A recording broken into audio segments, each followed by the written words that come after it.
Hello students, today we are starting our lecture on JSP technology. JSP stands for Java Server Pages. In this lecture, we will see what is JSP, where we can use JSP, how we can implement this JSP technology. So let us start with what is JSP. JSP technology is used to create web application just like Servlet technology. It can be thought of as an extension to a Servlet because it provides more functionality than Servlet such as expression language, JSTL, etc. A JSP page consists of HTML tags and JSP tags. The JSP pages are easier to maintain than Servlet because we can separate designing and development. It provides some additional features such as expression language, custom tag, etc. Previously, we have seen that the Servlet technology was used for creating web applications. Now, we have another term JSP which is also used for creating web application. But the different criteria is that in JSP technology, we are maintaining both parts differently, designing and development. Whereas in Servlet technology, we were merging all these two parts into a single file. So, there are several advantages of JSP over the Servlet.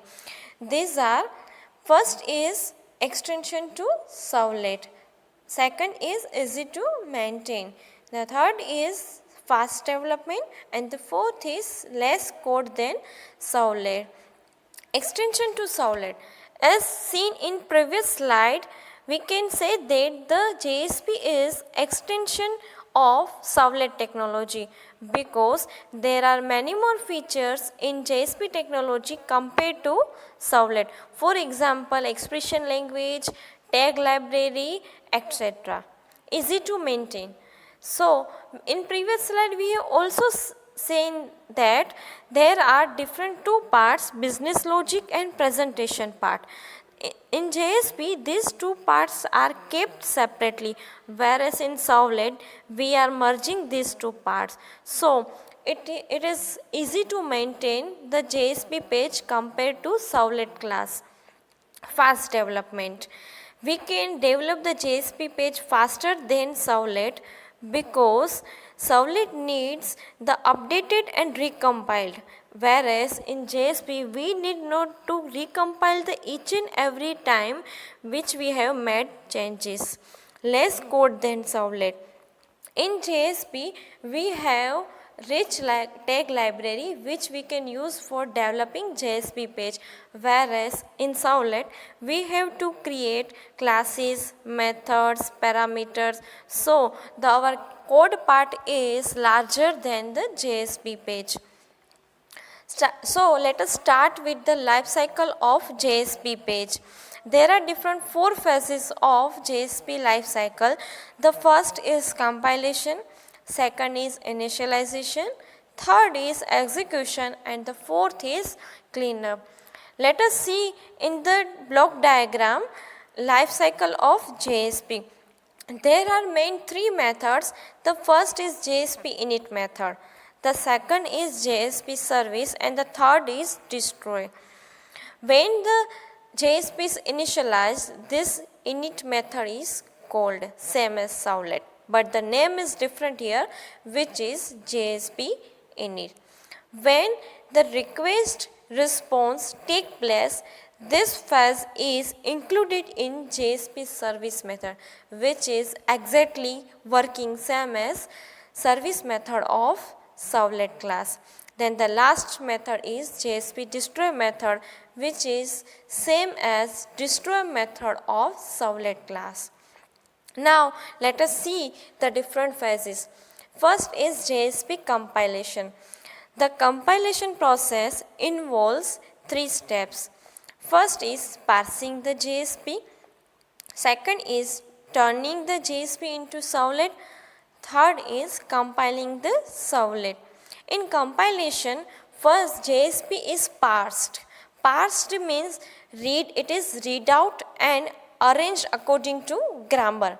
And the second is we have to convert that JSP page into servlet, and then this servlet is need to be compiled for the execution. The next phase is JSP initialization.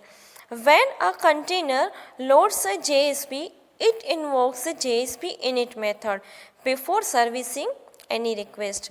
When any request comes into a browser, first it invokes the JSP init method before doing anything.